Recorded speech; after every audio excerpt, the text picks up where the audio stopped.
Good morning po. Mga ilang minutes na lang po, mga 2 to 3 minutes mag-start na po tayo.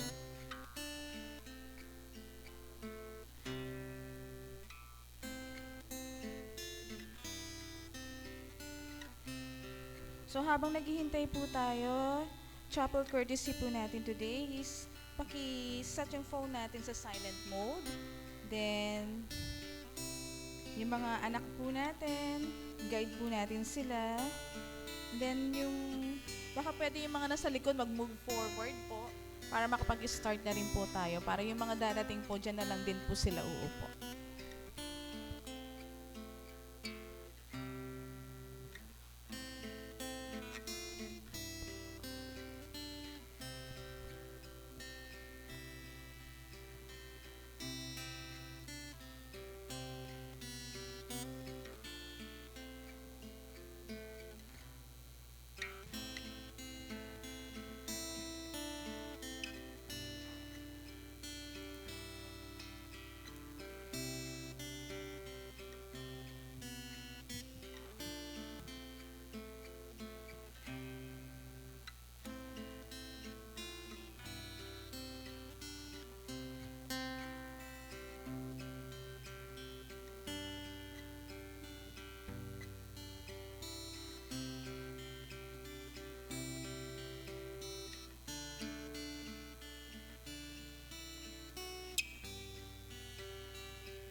Habang naghihintay po tayo, additional lang po announcement po. After ng service po, meron po tayong quick meeting po, yung mga church leaders po and mga BOD, para mapag-usapan lang po yung dalawang topic po natin na urgent lang po.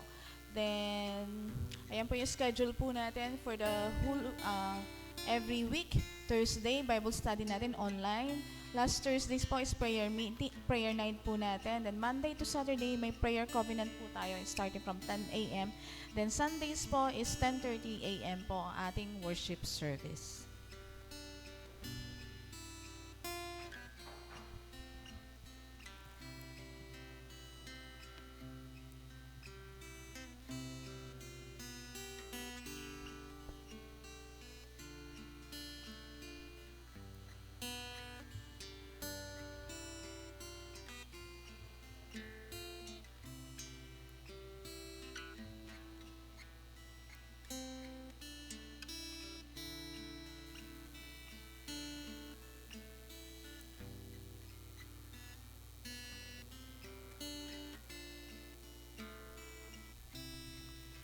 Ayan.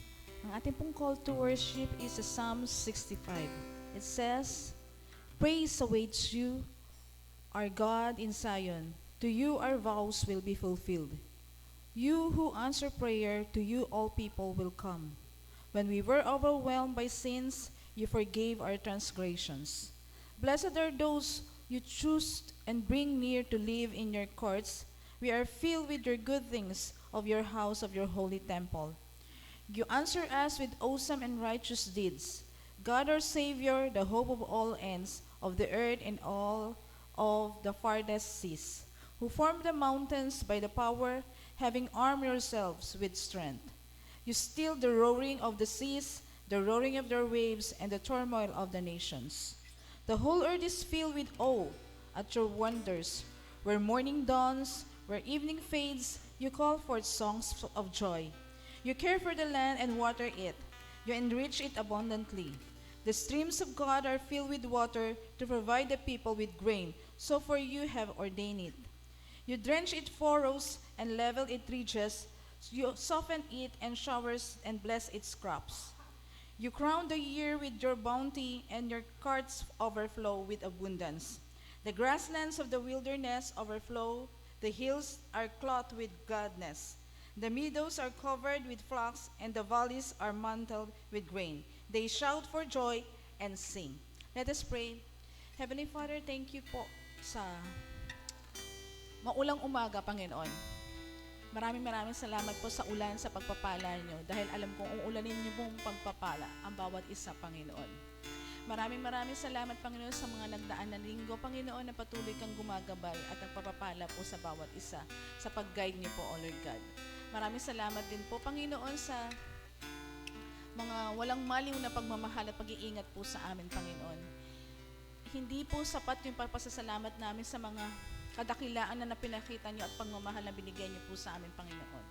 Panginoon, patuloy ka po namin pinupulit, pinapasalamatan na sa araw na ito, Panginoon, siya po ang pumagitna po sa aming pananambahan, Panginoon, at hawakan niyo po ang bawat isa, Panginoon.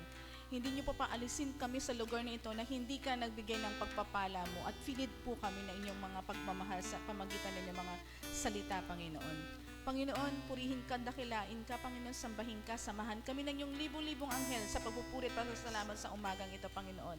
Gabayan niyo po kami, Panginoon, buksan niyo pong aming mata, makita po namin, Panginoon, ang goodness mo sa bawat isa. Ang aming tenga, Panginoon, upang marinig po namin yung magandang balita, Panginoon, sa bawat isa, Panginoon, at aming puso, Panginoon, na ikaw po, Panginoon, ang manirahan at maging sentro ng aming buhay, Panginoon. Panginoon, dalangin din po namin mga kapatiran po namin, Panginoon, lang sa daanan, Panginoon. Gabayan mo sila, patnubayan niya po sila na makarating po na mawalhati po sa inyong tahanan, Panginoon. Muli, Panginoon, samahan po kami, Panginoon, at muli tinataas ka na, tinadakila ka namin sa araw na ito.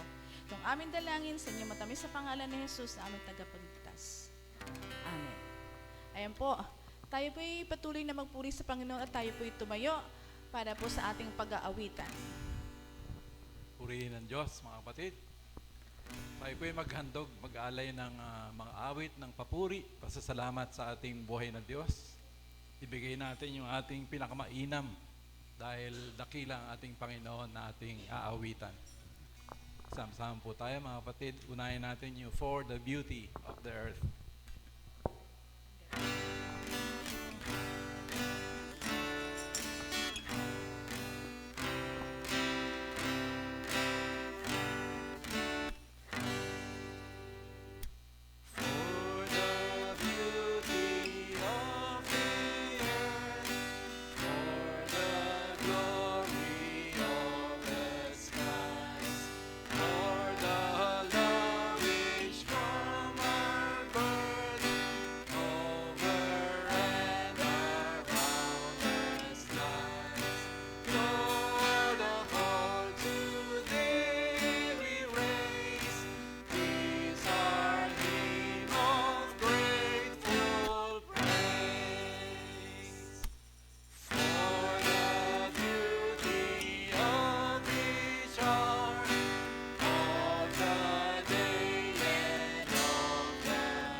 persuaded that He is able to keep that which I've committed unto Him against that day.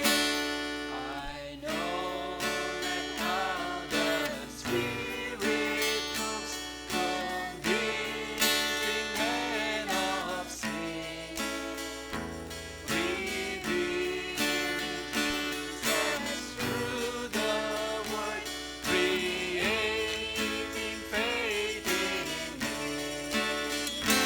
But I know whom I have believed, and am persuaded that He is able to keep that which I've committed unto Him against that day.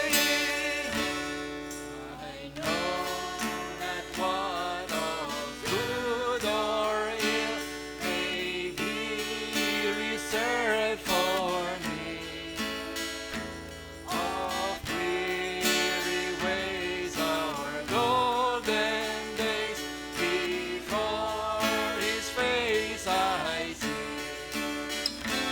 But I know whom I have believed, and am persuaded that He is able to keep that which I've committed unto Him against that day.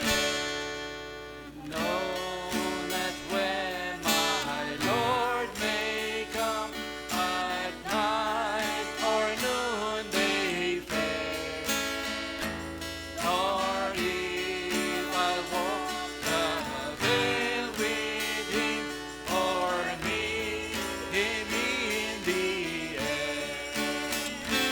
But I know whom I have believed, and am persuaded that He is able to keep that which I've committed unto Him against that day.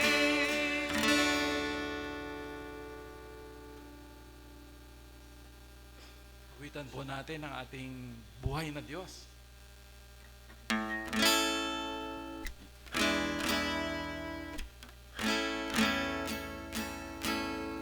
I serve a risen Savior, He's in the world today. I know that He is living, whatever men may say. I see His hand of mercy, I hear His voice of peace. And just at time I fear Him, He's always near. He lives, Christ Jesus lives today. He walks with me and talks with me along life's narrow way. He lives, salvation to impart. You ask me how I know He lives. He lives within my heart. In all the world around me, I see His loving care. And though my heart grows weary, I'll never will despair. I know that He is leading through all the stormy land.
Rejoice, rejoice, oh Christian. Lift up your voice and sing. Eternal hallelujahs to Jesus Christ the King. The hope of all who seek Him, the help of all who find. Another is so loving, so good and bright. He lives, Christ Jesus lives today. He walks with me and talks with me along life's narrow way. He lives, salvation to impart. You ask me how I know He lives. He lives within my heart.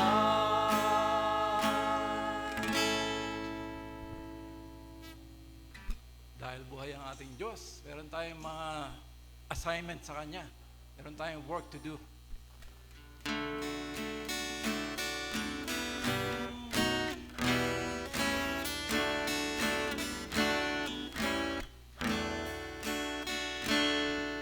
To the work, we are servants of God. Let us follow the path that our Master has trod. With the help of His counsel, our strength to renew.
Salamat po, Panginoon.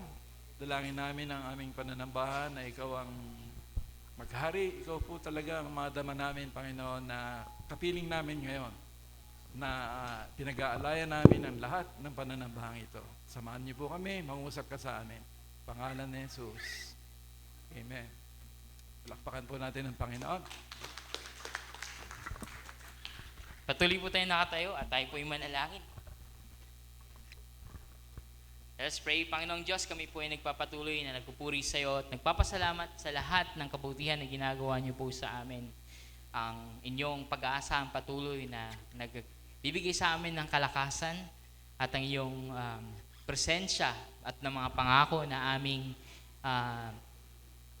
nilalagay sa puso ang nagbibigay sa amin ng kalakasan na magpatuloy sa buhay na ito. O Diyos, nawa nga po ang inyong presensya din at ang inyong mga probisyon ang siyang magbigay pa sa amin ng patuloy na kalakasan sa paglakad at pagpapasalamat at pagpupuri sa inyo, O Diyos. Nais po namin kayong mas ibigin pa, nais namin mas makilala ka pa at mas maranasan, O Diyos, ang iyong pagkilo sa aming mga buhay, sa mga bagay na hindi namin inaasahan, sa mga bagay, Panginoon, o pagkakataon na kami ay nahihirapan. Alam namin, O Diyos, na nariyan ka. At nawa nga po, O Diyos, na patuloy na hipuin ninyo ang aming mga puso at isipan upang mabuksan ang mga ito sa pagtiwala sa inyo, sa paglapit sa inyo at sa pagkilala sa inyo. Patuloy po namin pinapasalamatan ng Diyos maging yung mga pang-araw-araw na binibigay niyo sa amin. Sa mga pang-araw-araw na pangailangan at maging sa mga sandali na akala namin, O Diyos, na kaya namin pero hindi. Naroon kayo, O Diyos, para palakasin kami. Naroon kayo para bigyan kami, O Diyos, ng katatagan na magpatuloy at hindi panghinaan. At kung sakaling mang panghinaan, O Diyos, mahanap namin ang inyong kalakasan. O Diyos, patuloy niyo po kaming turuan, patuloy niyo po kaming bigyan ng kaliwanagan sa inyong, mula sa inyong salita, mula sa iyong pagsama sa amin, mula sa aming patuloy na pagsaliksik sa inyo. Nang sa ganon, O Diyos, maging kawangis namin si Kristo, na masunod namin ang kanyang mga utos gaya ng inyong itinuturo sa amin. Panginoon, mula po sana, Panginoon, sa aming mga pamilya, ang inyong pagmamahal sa amin ay maranasan ng bawat isa.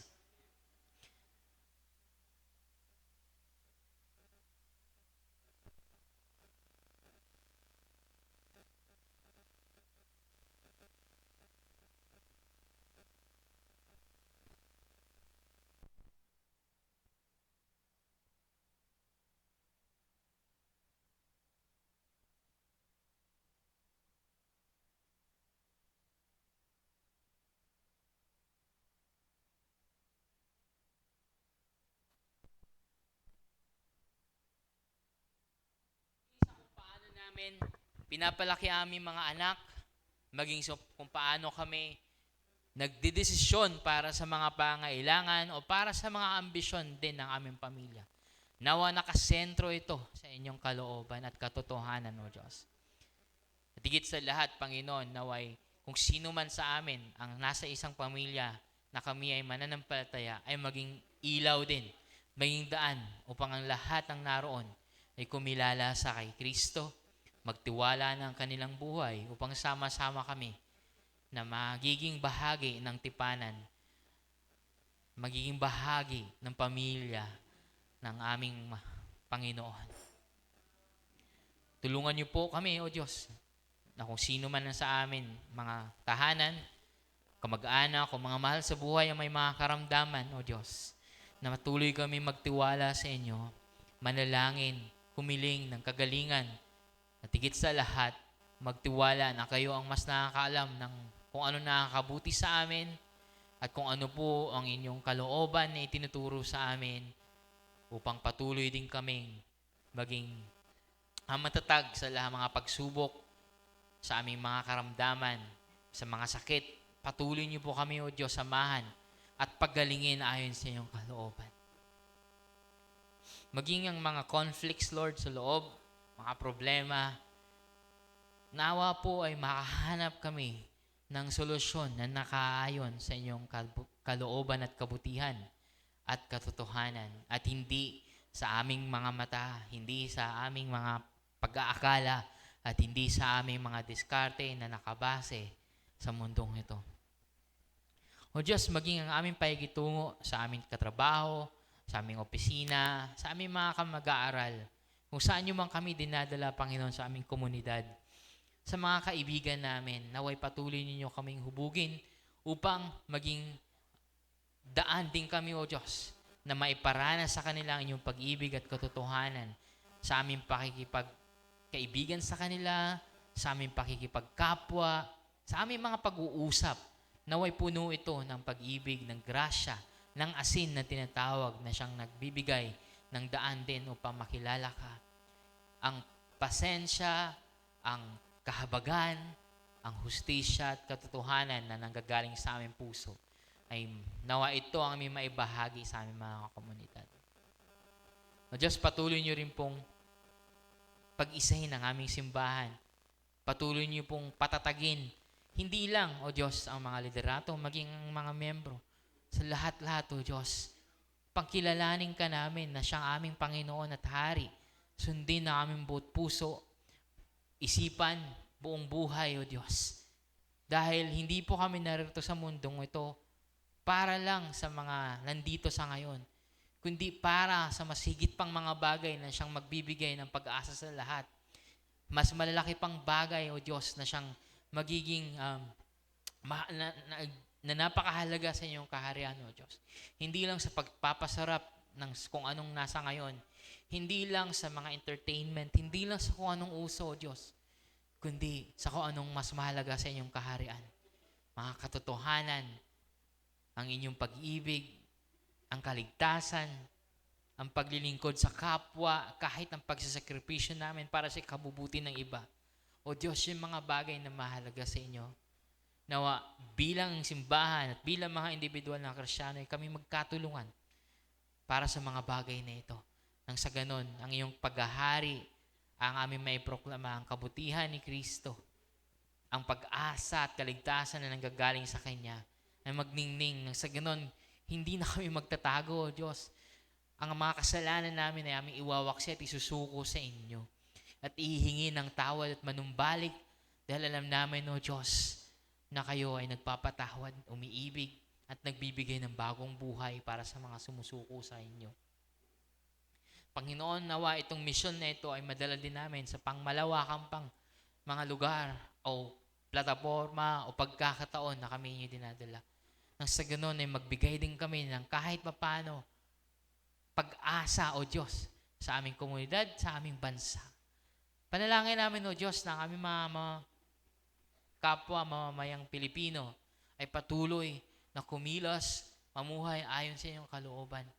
Pero ang aming panalangin, O Diyos, ay gumamit kayo ng mga gawain, ng mga tao, ng mga organisasyon, O Diyos, ng mga simbahan na maabot pa sila, O Diyos, na mapuno sila ng inyong pagpapala. Makita nila na nandito nga naghahari ang Panginoon at dala-dala ang kanyang mabuting balita. Na nandito nga sa aming presensya, sa aming kalagitnaan, kumikilos kayo upang kami lahat ay manikluhod, magpasailalim sa iyong paghahari, O Diyos, upang itong bansang ito ay kumilala din sa inyo. Nawa po ang mga liderato ng aming bansa, ang gobyerno na naglilingkod sa supposed to be sa mamamayan, ay lalong magkaroon ng takot sa inyo, magkaroon ng kaliwanagan na ang iyong salita, ang iyong kalooban ay para sa kabubuti din naming lahat. Na ang pagsunod sa inyo ay magbibigay ng totoong kaunlaran, hindi lamang sa pisikal, kundi maging sa lahat ng aspeto ng aming pagkatao at ng aming bansa. Sa aming moral, sa aming pag-asa, sa aming kabanalan, at maging sa aming kinabukasan. O Diyos, kayo po ang pag-asa naming lahat. Gamitin niyo po ang aming simbahan. Gamitin niyo po ang aming mga gawain. Gamitin niyo po ang aming mga oras ng pagtitipon at maging aming mga panalangin, pagpupuri at pag-aaral na maikalat pa ang inyong mensahe na mas marami pang makaunawa at makakilala at magtiwala kay Jesus na mas marami pa maging kabahagi ng inyong pamilya upang ang inyong kaluwalhatian ay aming masumpungan, O Diyos, upang kami patuloy na sasamba sa inyo na may kagalakan ng merong katiyakan sa iyong mga puso. Git sa lahat, O Diyos, gaya na itong aming pag-uumpisa ng buwan ito, turuan niyo po kami na ibigin ka ng buong puso, ng buong kaluluwa, ng buong isip, buong kalakasan. Ito po aming dalangin sa pangalan ni Jesus. Amen. At amen. Makakapo na po tayo, mga kapatid.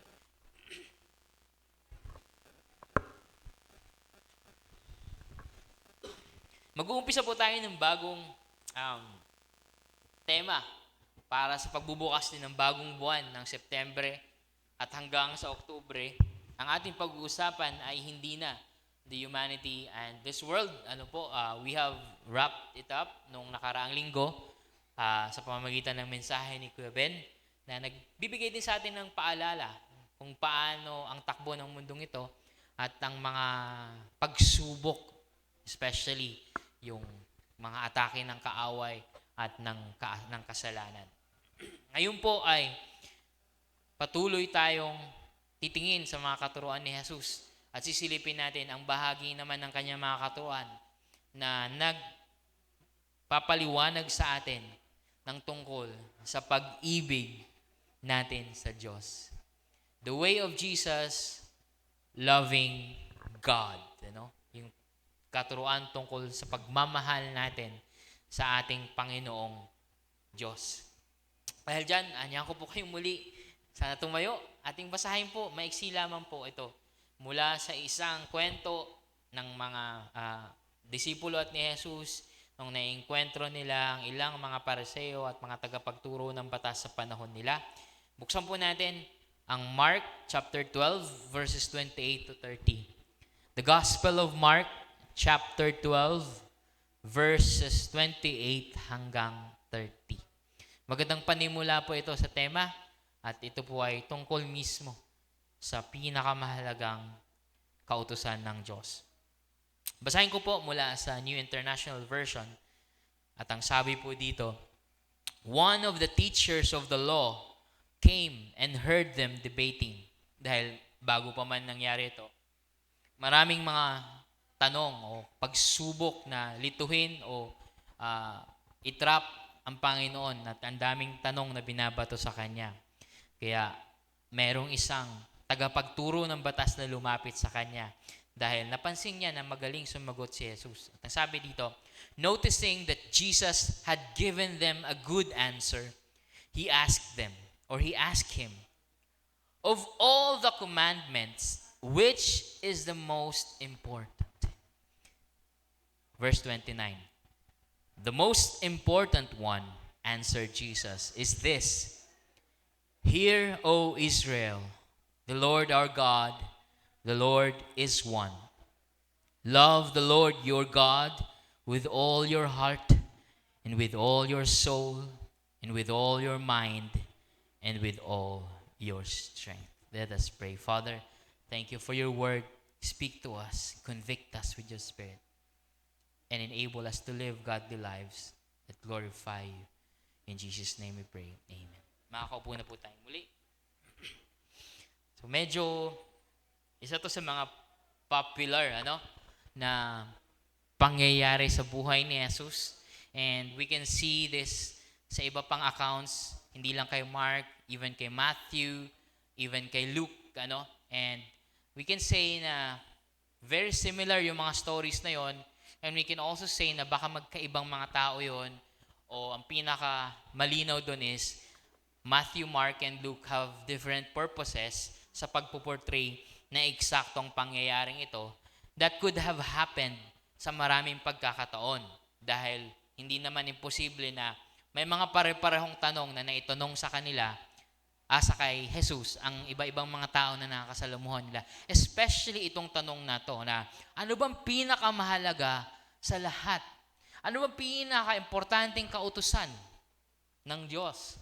Itong tanong na to ay napaka-common na itanong, lalo na sa mga tagapagturo sa panahon nila. Kaya minsan meron tayong na tinatawag na golden rule na minsan nire-reference din ni Jesus.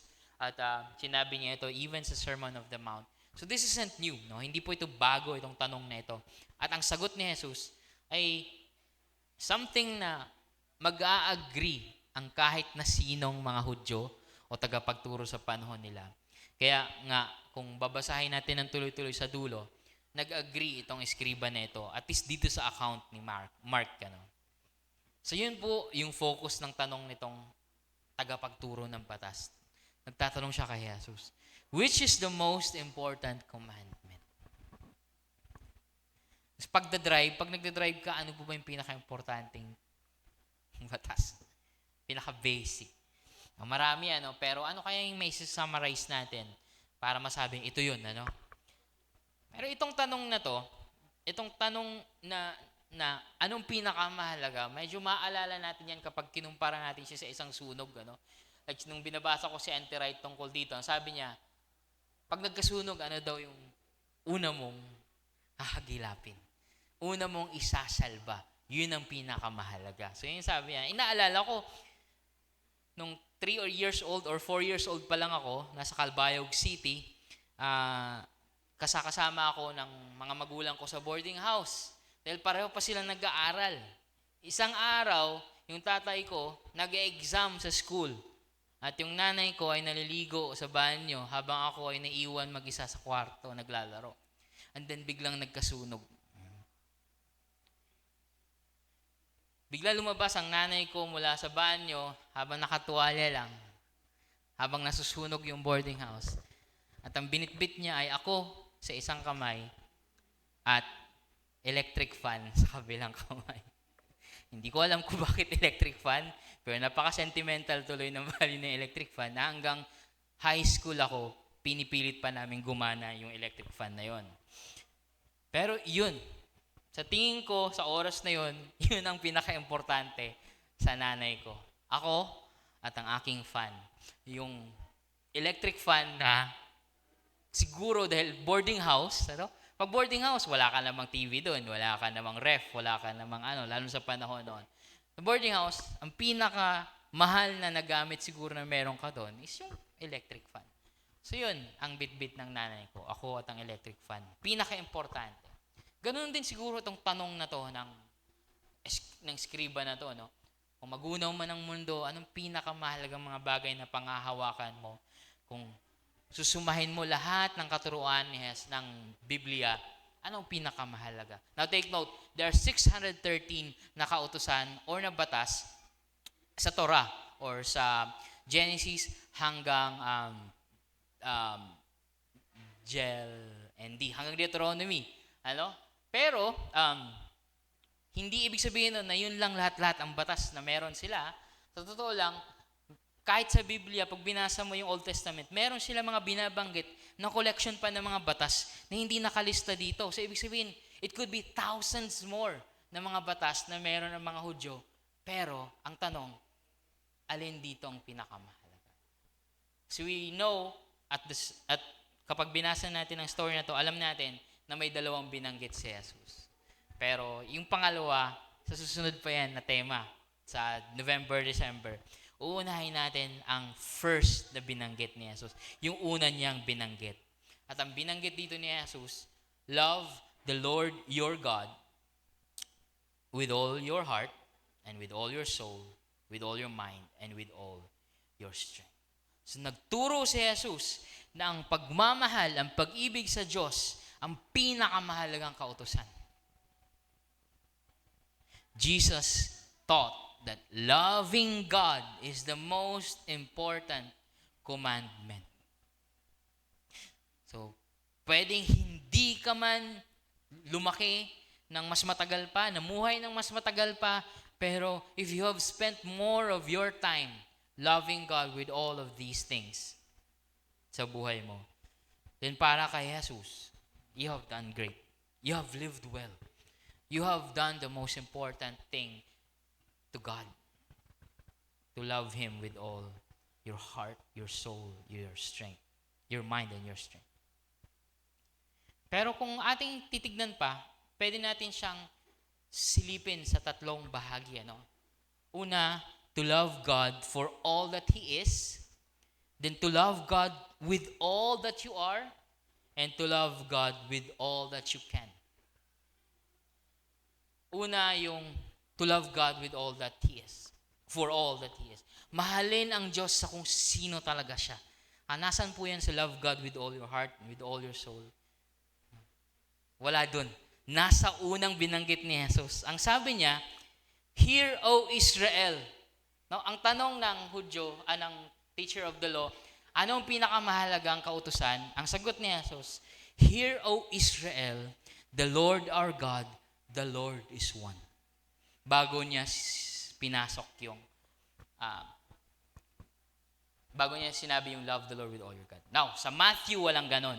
Kay Luke wala rin ganon. Kay Mark, he made sure na kasama yung umpisa dahil pareho lang naman sila ng pinatutungkulan, yun ay ang nasa Deuteronomy chapter 6. At ang Hear, O Israel, the Lord our God, the Lord is one. At ang kasunod pa na ng mga verses ay bahagi ng panalangin, ng pananampalataya, ng teolohiya sa kabuuan ng relihiyon na sa sentro ng pananampalataya ng mga Hudyo.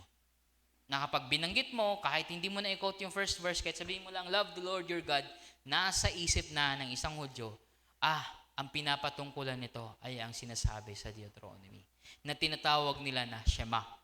Kasi yung Shema is the Hebrew word for hear. So hear, Shema, kapag sinasabi mong Shema, ito ang nasa isip nila. No?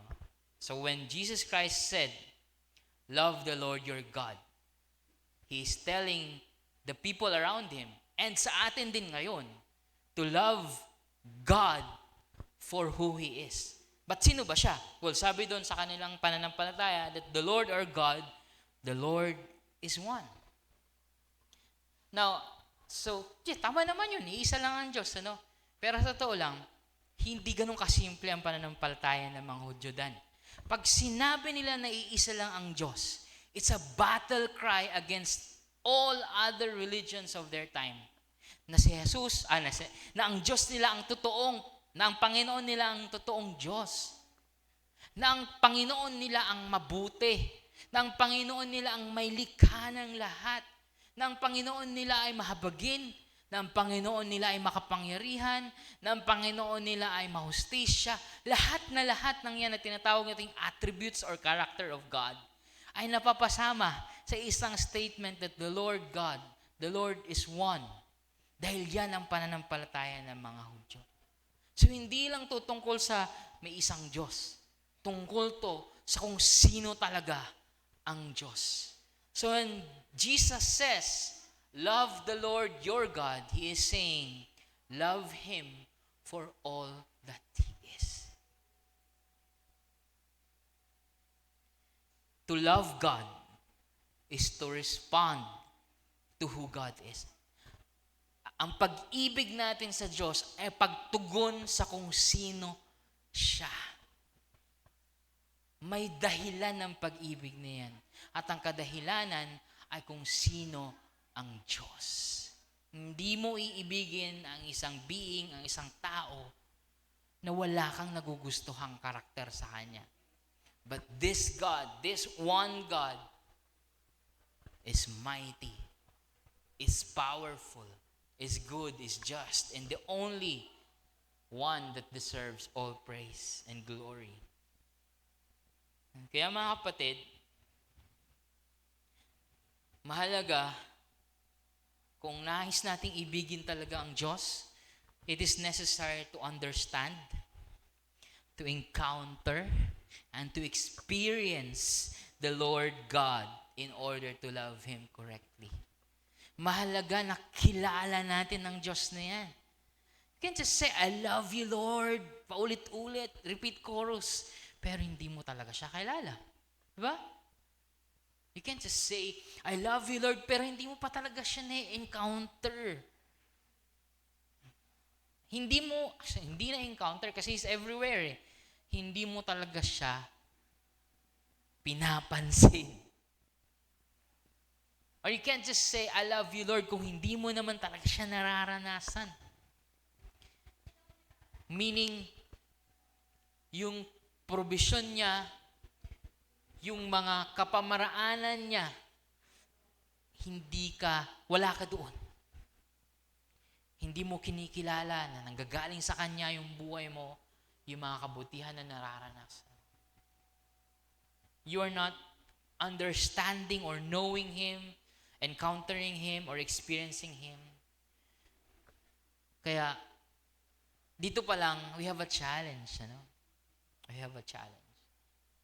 When we say, I want to love God, but we don't know Him, that's a big challenge.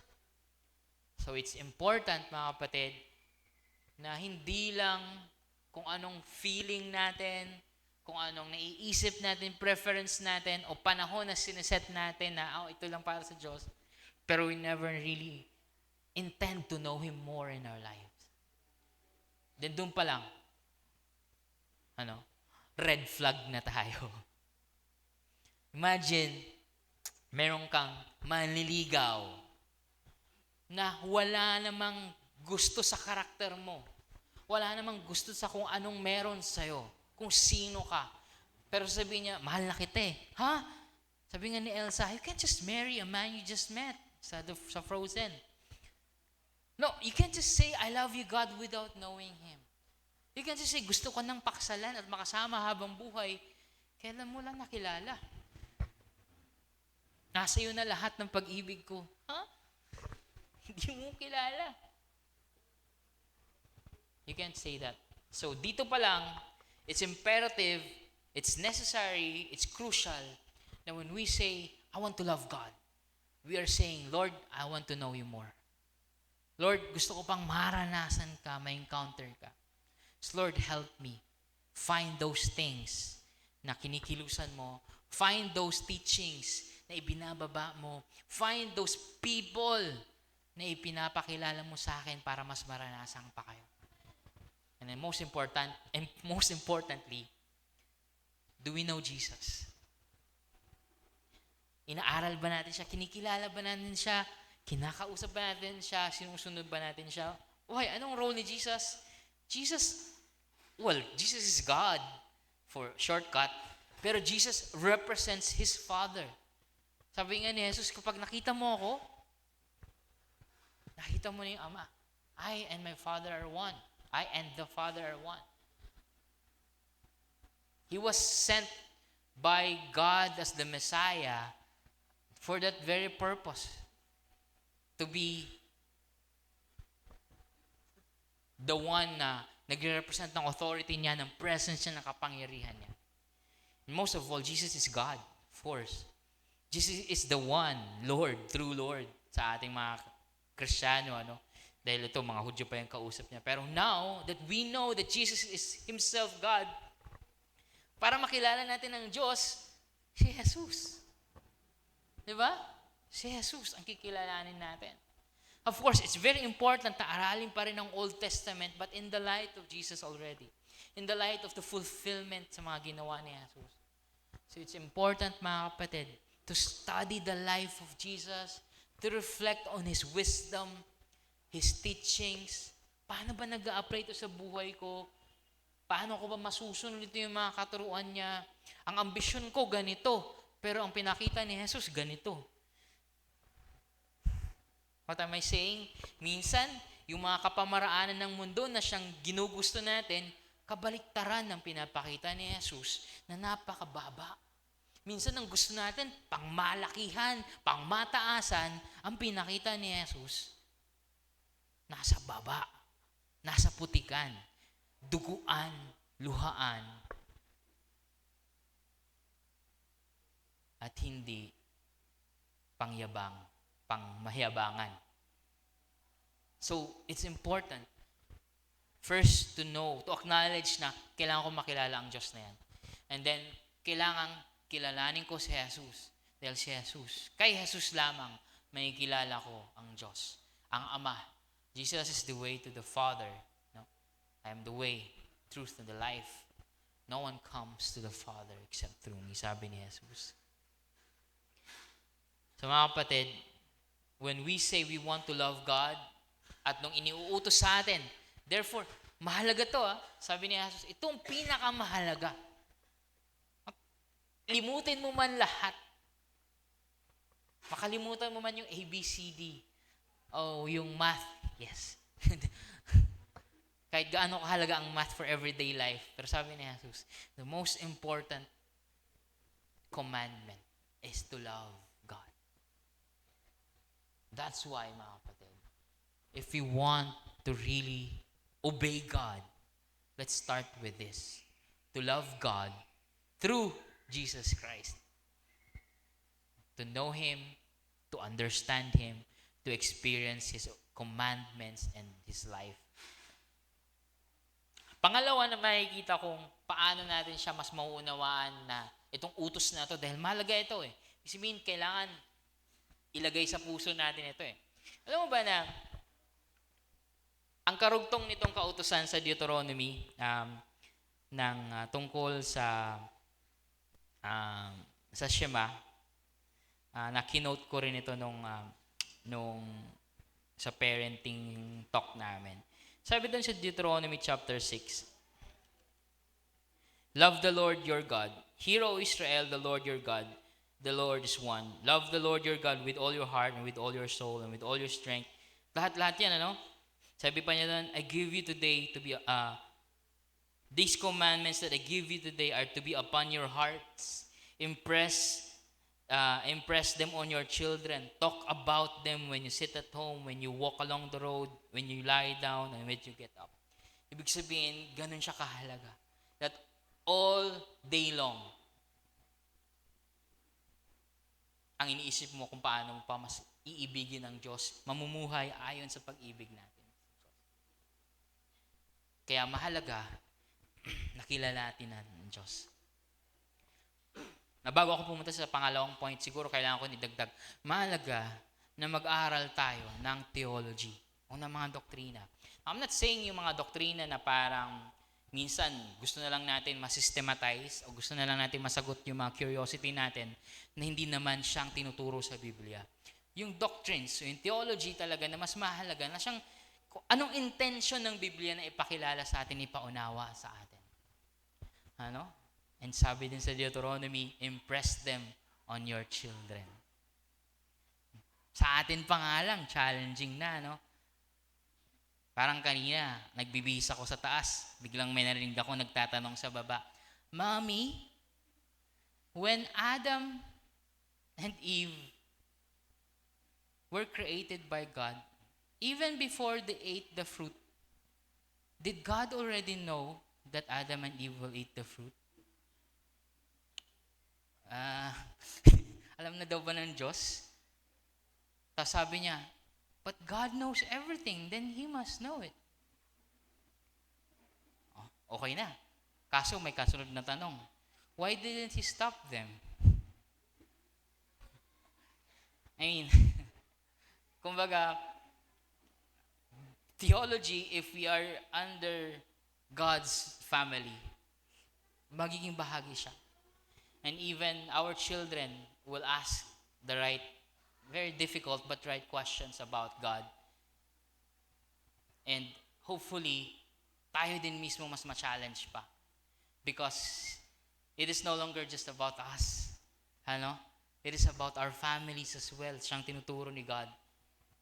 Hindi namin nasagot ng maayos yung tanong. Siguro dahil nagmamadali na pumunta dito, pero yeah, it's just part of our life as Christians to talk about God, to impress them on our children, and then we can say, yes, I'm slowly understanding who God is, and I will, with all my heart, I will love God. So punta na tayo dun sa pangalawa. It says, sabi doon, di ba? To love God with all your heart, with all your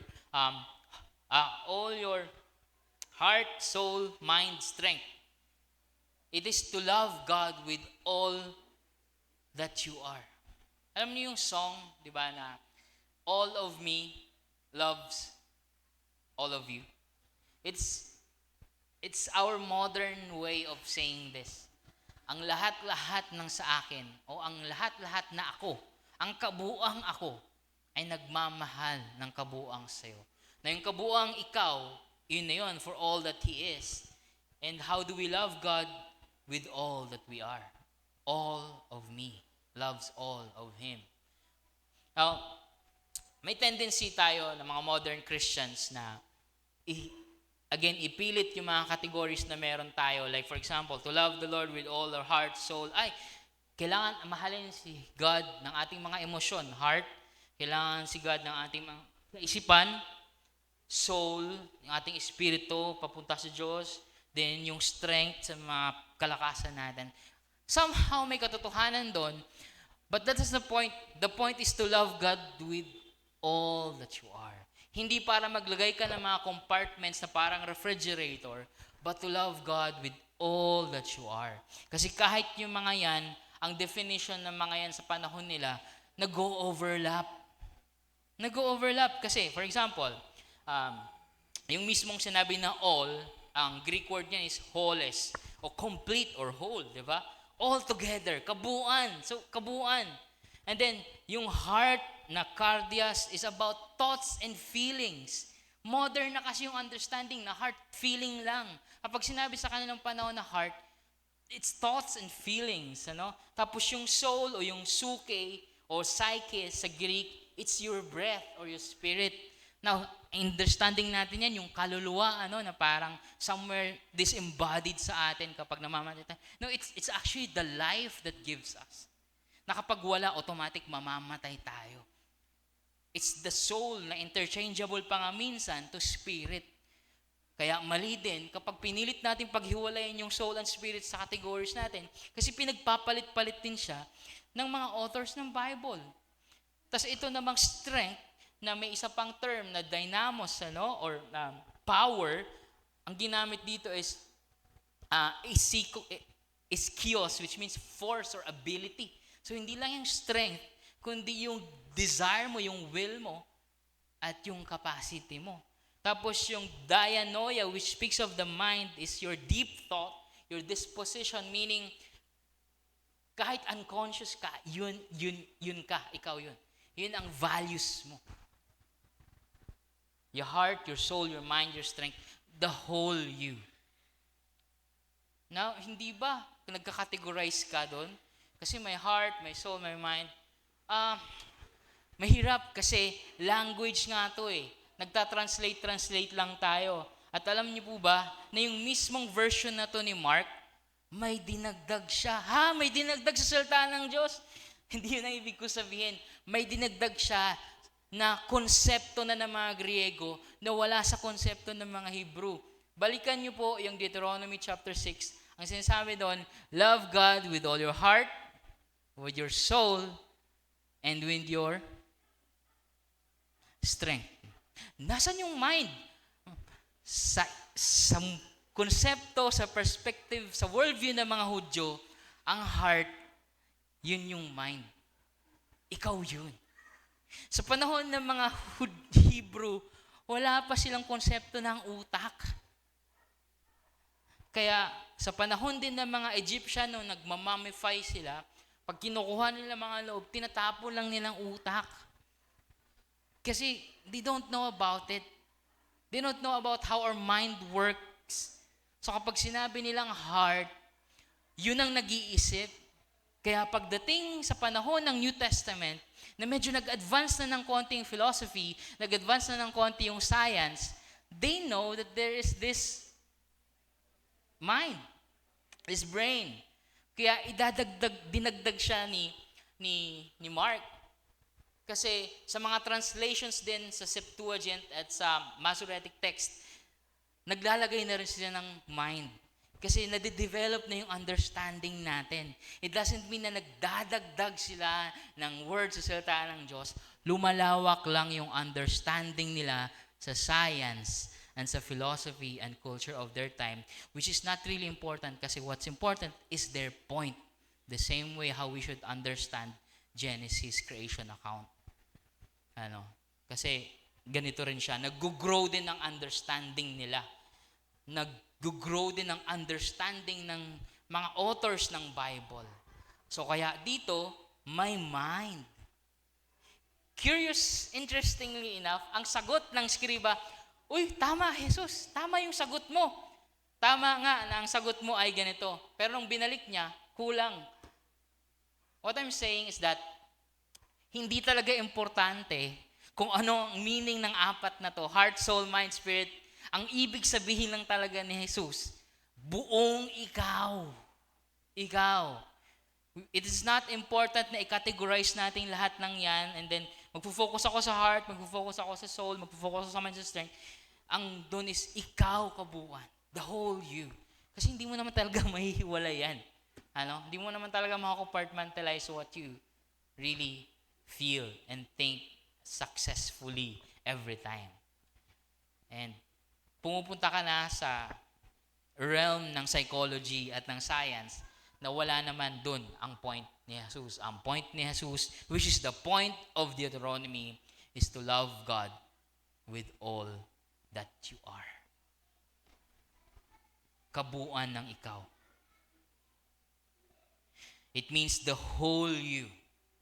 It means to love God without a part of you that is not devoted to Him. It means na pwede mong ibahin yung language na to at sabihin mo, to love the Lord our God with all my education, with all my ambitions, with all my relationships. Make sense? Yun na rin yung mga categories na nag-a-apply sa ngayon eh. To love God with all my money, with all my time, and with all my gifts, my skills. It's basically saying the same thing. Ikaw. Ikaw. Ang bad example nun is kapag pinipilit mo ay dichotomize. Na parang, oops, refrigerator ako. Yung mga raw things, mga baboy at isda, dito sila sa freezer. Yung mga gulay, dito sa pinababa. Yung tubig, dito pagbukas. Para hindi magalo-halo yung amoy. We try to do that, di ba?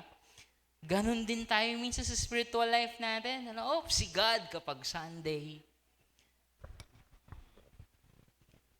Si special someone kapag ganitong araw.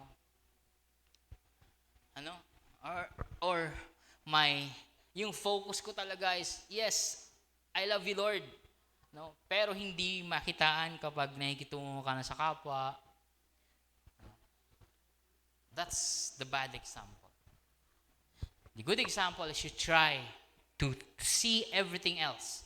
Your family, your relationships, your pag-aaral, your thinking, kung ano nagsishape sa isip mo, kung ano nagsishape ng heart mo, na idirekta yun sa Diyos. Idirekta lahat yun papunta sa Diyos. Or, titignan mo rin kung paano kumikilos ang Diyos sa lahat ng parte na yun ng buhay mo. How is God talking to me sa aking pag-aaral? Kahit na malapit na akong bumagsak or baka uulit pa ako next year. How is God talking to me sa aking trabaho? Kahit na hindi ako nare-recognize o kahit na minsan napakakulit ng aking mga katrabaho or minsan napapersa ako na mag-compromise ng aking moral. How is God talking to me in my relationships even if something is telling me that it's wrong? Something is telling me na, ay parang hindi ito yung tinuturo ng Biblia. How is God talking to me in my hobbies? How is God talking to me in my business? How is God talking to me in everything else in your life? How is God talking to me in what I listen to? Diba? It's all that you are.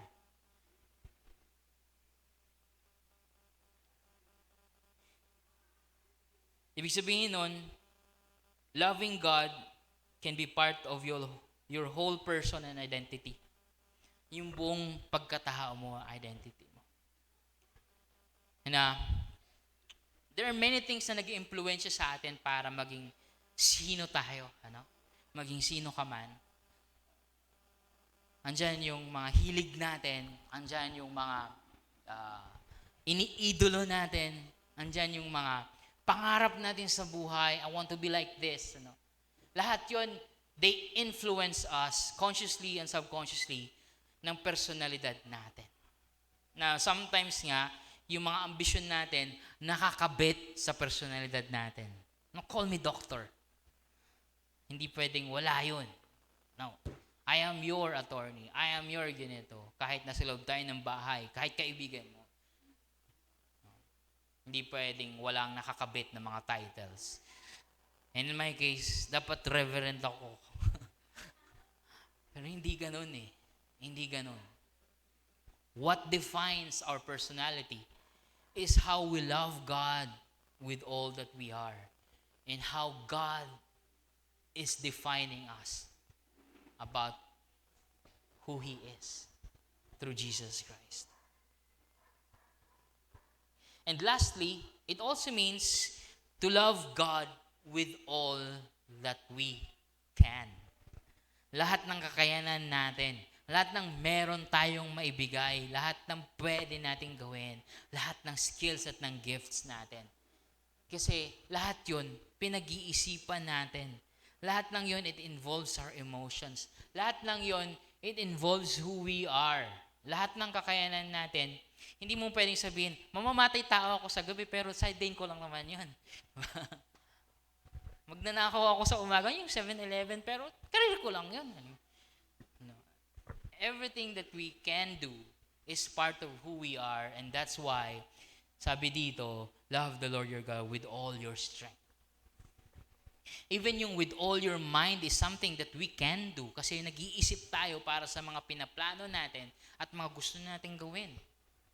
Even yung mga desires natin, what's in here in our emotional bank of our lives, bahagi yun. Kasi kapag ayaw mo, labag sa loob mo, mahirap gumawa ng mga bagay na labag sa kalooban natin. Di ba? Lalo na yung mga Pinoy, oo lang yan, pero hindi darating. Mga Pinoy, oo lang yan, pero labag sa loob. Willing ka ba? Sige na lang. Pero pag wala ka, pilitan lang ako eh. So, ibig sabihin mga kapatid, all that you can do is also part of all that you are. Your heart, your mind, your soul, your strength. So what are your skills that you're offering unto God? Your ability, your thinking, your emotional, your strength, that desire, na parte ng pagdedesisyon mo na kumilos para sa Diyos. Are you giving it all to God? Kaya for me, mahalaga din yung emotions eh. Mahalaga din ang emotions. Kasi yung emotions, yun yung barometer natin, yung measurement natin, if we are really into it. Diba? Sometimes our emotions can deceive us, but yung mga emotions natin are, kumbaga, are smoke, are evidence na something's wrong within our hearts. Something is wrong within our minds. And so we have to clear it out. So we have to make sure na tama ba tong desisyon ko? Or tama ba ang puso ko na nag-commit ako? Tama ba tong desisyon ko talaga? Tama ba yung motivation ko talaga? Ano? Bakit ako nag-commit sa ministry na to? Ba't ako tumulong? Pero nangangati akong ipamalita sa mundo. So we love God with all that He is, for all that He is, with all that we are, and with all that we can sa mga kakayanan natin. I think hindi sila meant to fight against each other. And that's why, kung gusto mo mag-serve kay God, hindi dapat nun nalalaktawan yung loving God for all that He is. You can't serve God without actually knowing Him. Mahirap yun. Para nakikipag-deal ka. Bumibili ako dyan sa may tindahan ng suka, pero hindi mo alam, drug dealer pala. Bumibili ako sa Shopee. Hindi ko alam yung seller eh, pero manggagancho pala. Basta ako, okay naman yung na-deliver sa akin. So it means it's important to know someone so that you can serve him, or at least have any form of relationship with him. So I know that some of us are willing to serve God, pero wag nating kaligtaan itong pagkilala sa Diyos na pinaglilingkuran natin. Yung sabi, ang batas na tinutukoy ni Jesus ay mula pa sa Old Testament. To hear, O Israel, the Lord our God, the Lord is one. This God is whom you serve. This God is the one that you love. No other God. No other God. Sa panahon nila, kailangan nilang iliteral yon. Kasi maraming iba pang Diyos sa panahon nila. Maraming pang iba pang relihiyon na iba ang Diyos, Diyosan. At sa panahon natin ngayon, pag sinabing God, parang iisa na lang ang tinutukoy natin, which is actually not an advantage. Kasi sometimes nag-a-assume tayo na pag sinabi natin God, yun na yun. Kilala na natin. Nung kinikwento sa atin mula bata pa tayo, yun na yun. But no. The challenge is that we must encounter who this one true God really is. And this one true God is now being made known by His Son, Jesus Christ. See, we must come to Jesus to know more about this God, to love Him for all that He is, with all that we are, and with all that we can.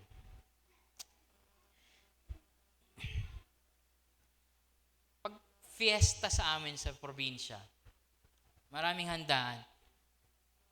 As in, nung tanong nga ni Kuya Ben nung nakaraan, ano nga ang iniisipin nyo kapag, anong pinoproblema ng mga magulang kapag Mayo? Ang sagot pala doon ay tuition fee. Ang sagot kasi sa amin is fiesta.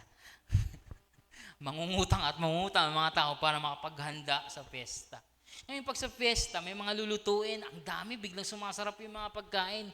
Pero alam niyo po ba, na hindi lahat ng pagkain na niluto ay nilalabas. Yung iba tinatago lang sa ref. Yung iba nire-reserve sa ibang special na bisita. So kunyari ikaw ay hindi naman ina-expect na dumalaw ka dun. Papakain lang sa'yo yung ibang salad. Yung bigay lang din na salad, yung manok na native, yung matigas, ngat-ngatin, yung lechon nakabalot pa. Hindi. May tinatago. They don't really serve everything. Ganun ba tayo sa Diyos? Kapag kaharap natin ng Diyos, we like to think na we're everything to Him. Pero pag uwi natin, paglabas natin ng church, o pagkatapos natin manalangin or what, doon natin na-realize na meron pa pala tayong mga tinagong lechon, buko salad, masarap na fried chicken, spaghetti, kasi pansit lang yung binigay natin. Are we like that to God? Na may reservations pa tayo? O may kinocompartmentalize tayo? Pinipilit natin i-compartmentalize? Or do we treat Him like the very important person that He is and serve Him with everything that we are, everything that we have, and everything that we can? Kayo siguro makakasagot nun. Pero we will be here as a church to help one another love God fully with all that we are. By God's grace, through Jesus. Amen. Ngayon naman, dadako tayo sa ating isa sa gawain na nagbibigay sa atin ng kapahayagan kung gaano tayo inibig ng Diyos. Na never